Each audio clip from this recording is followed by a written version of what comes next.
2003 Nissan Frontier. What we're going to be doing to this vehicle today is a front brake change. We're going to be doing the front brake pads, the rotors. This is going to be a long video because I'm going to go into detail about this. Detail. So the first thing you need to do, get your wheel off. If you can't get your wheel off, then you probably shouldn't be doing your own brakes. Right here we're getting out the caliper slide bolts. I believe they're 14 millimeter. If I'm not mistaken. So there's one on top, one on bottom. You got to take those out, get those loose, which is going to free up your brake caliper. And then you can take your brake caliper and get it up and off the brake pads.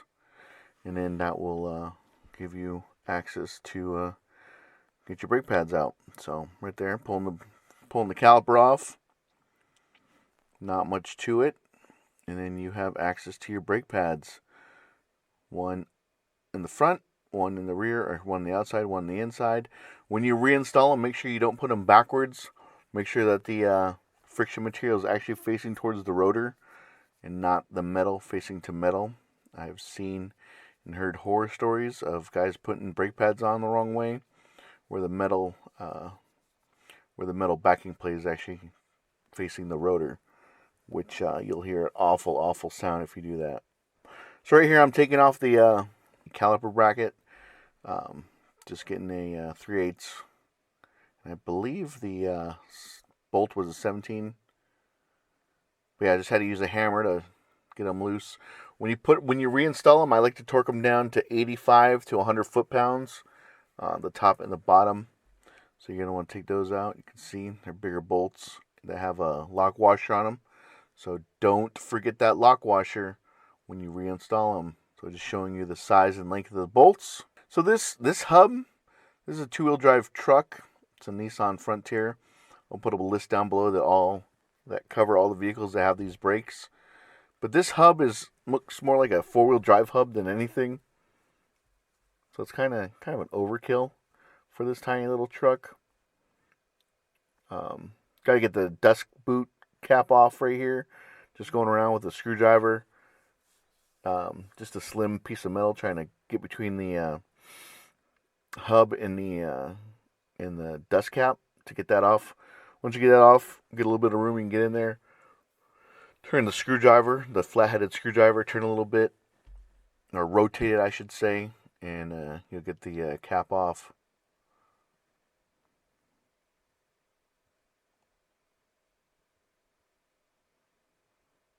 Just speeding up for you guys so it's not as boring.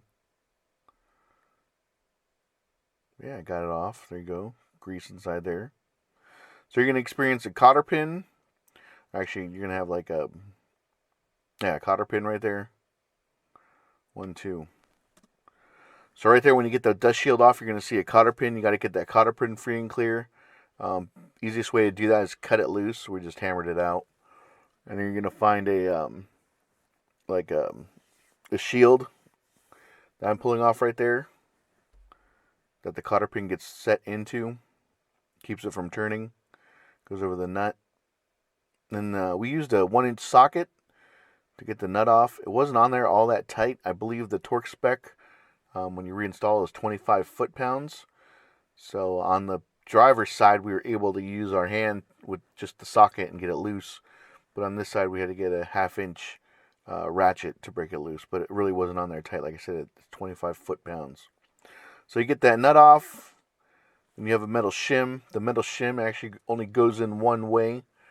You'll see it's indexed at the very bottom at the 6 o'clock position, which I'm about to show you right here. You can see it's indexed right there, so it only sits on the spindle one way, which I'm showing you right there. And then right after that, you're going to have your bearing. You have an inner and outer bearing. We did not change the bearings because they weren't making any noise. I guess it would have been a good plan to do that. If a good plan to change up the bearing if it was making noise, or if you wanted to go in there and do a complete job of it. So right there, I'm showing you that the wheel hub is connected to the rotor still. There's 6 14 millimeter bolts that hold the wheel hub onto the rotor. So you have a 14 millimeter socket going onto the bolts that hold the wheel hub onto the rotor. Have my Milwaukee 1/2-inch impact that I use to loosen them up. This gun is amazing. I could not tell you enough how much this gun has saved me as far as time and aggravation. So if you guys want one, I'll put a link down in the description below where you guys can find one on Amazon. But these bolts as well, they have a locking washer there too. So I get all the bolts out, flip the rotor back over, and I can actually get the wheel hub assembly off. It's kind of stuck on there, so I had to use a hammer to get it free and clear. I'm just showing you the bearing. I'll actually go in there, I'll repack that outer bearing. I didn't touch the inner bearing because it has a wheel seal or bearing seal that keeps it in place right there. I didn't touch it. Trying to get it off there with my hand, but obviously I'm not strong enough to break it free. Get a little sledgehammer right there and work it around, walk it around. I'm gonna show you here a trick in a second that I do to prevent it from getting stuck in the future, because it's obviously rusted together. It's been on the vehicle since, the rotors have never been changed, so it's been on the vehicle since day one, since the vehicle was born. And these are original rotors that we are actually replacing. So there's the hub assembly.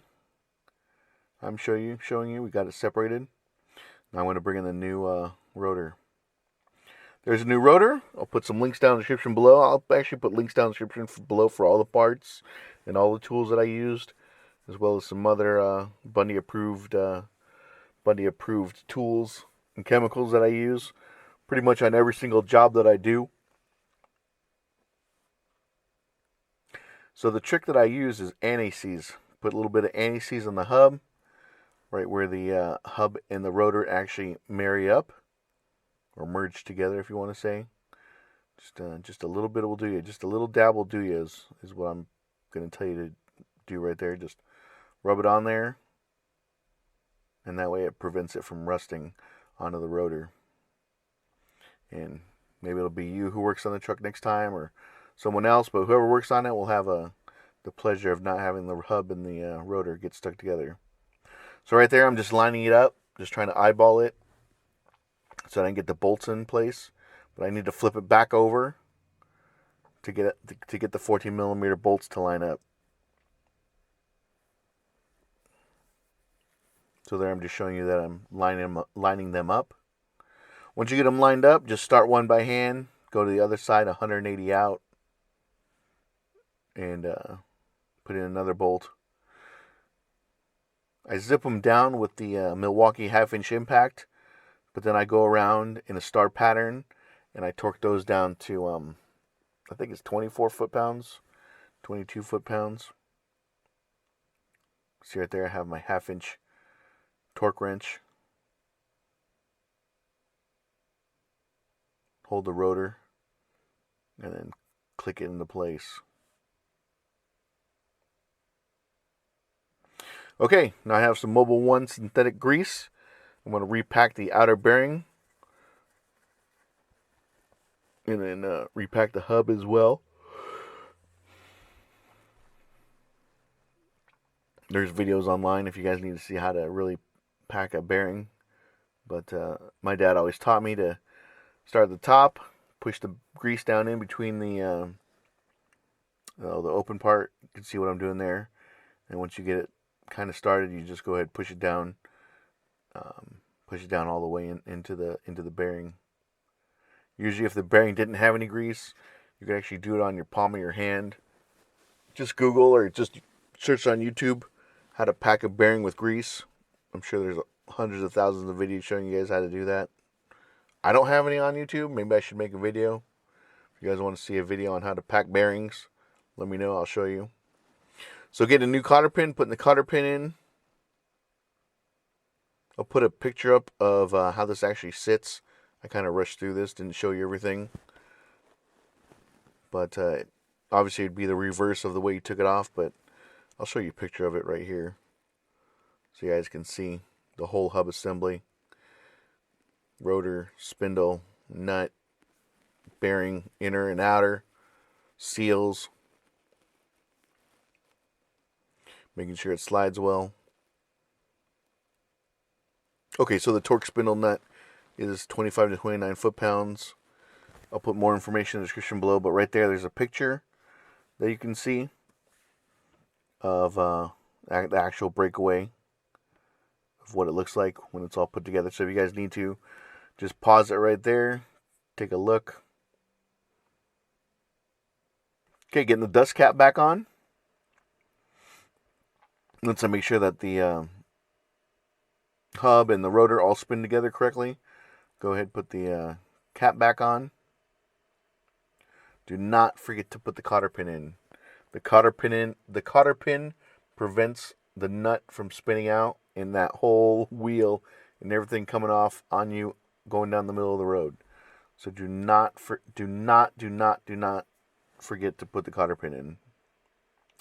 Okay, so here I'm rebuilding the not rebuilding. I'm taking the brake slide pins, the caliper slide pins, I should say, and just greasing those up. Taking the boots off. I like to use Permatex.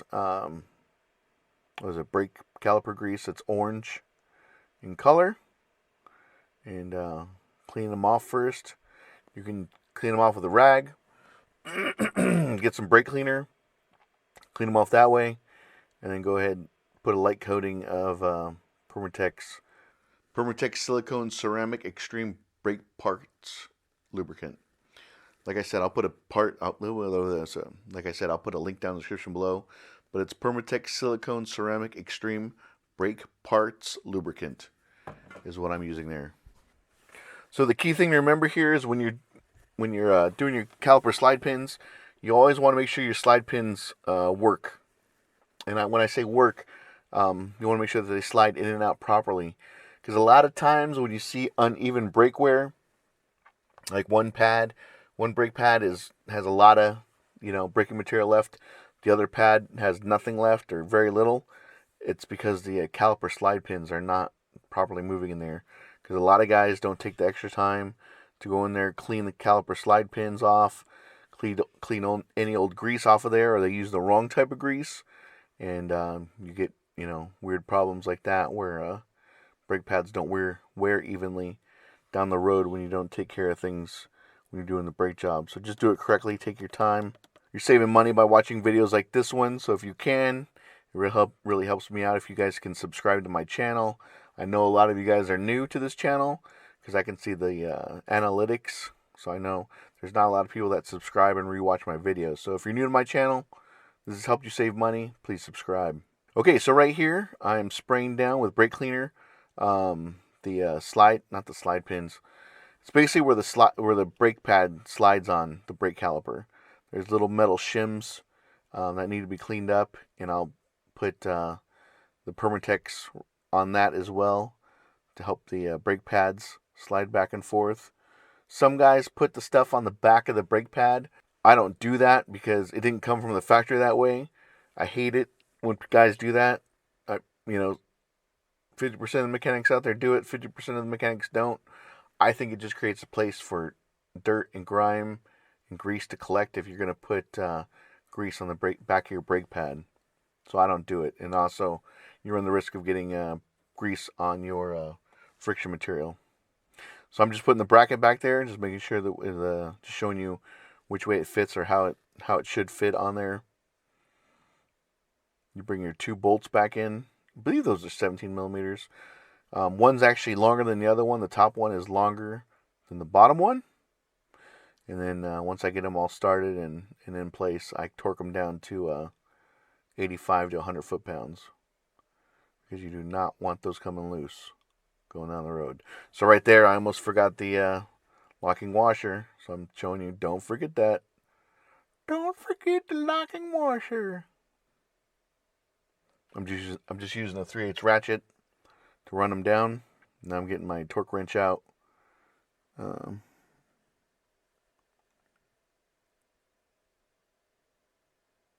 right there, I'm just showing you that I'm running it down to 80 foot-pounds with the torque wrench. When you guys are working on a vehicle and you have to jack it up, always make sure you use jack stands.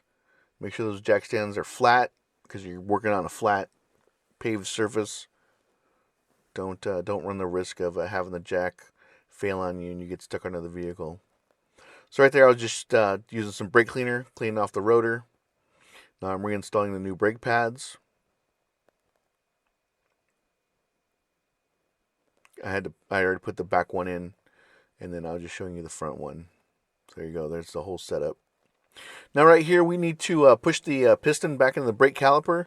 So before we do that, and to stop, brake cleaner or brake fluid from going everywhere all over the vehicle, we got a syringe and pulled some fluid out of the and go into the brake fluid reservoir and pull out some fluid, so that way it doesn't spill or cause a mess. The owner didn't want brake fluid all over his vehicle, so we just suck some out and then go in and proceed to push the brake piston caliper back into place. So right there I was just showing you the level of the reservoir before we push in the piston, and I'll show you a quick glance of what it looks like after we push it in. So you can see we pushed it in right there.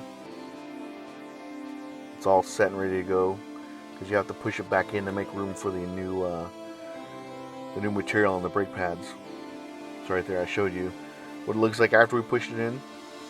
And I'm just snugging down the caliper slide pins, the bolts that go on the end of the caliper slide pins. Hope this video has showed you some tips and tricks you guys didn't know about. Goes into detail on the Nissan truck that we're working on. Like I said, I'll put a link down in the description below, or a list down in the description below of all the vehicles that it actually covers. But if you guys have gotten this far, you know what to do. One thing you want to do before you start the vehicle is push the brake pedal 10 times to have the pistons come out and butt up against the new brake pads. But if you guys can, please subscribe to Bundys Garage. If you guys need help at all or want to reach out to me, you can reach out to me at bundysgarage@gmail.com. And hopefully I've saved you guys money, and I will talk to you guys later.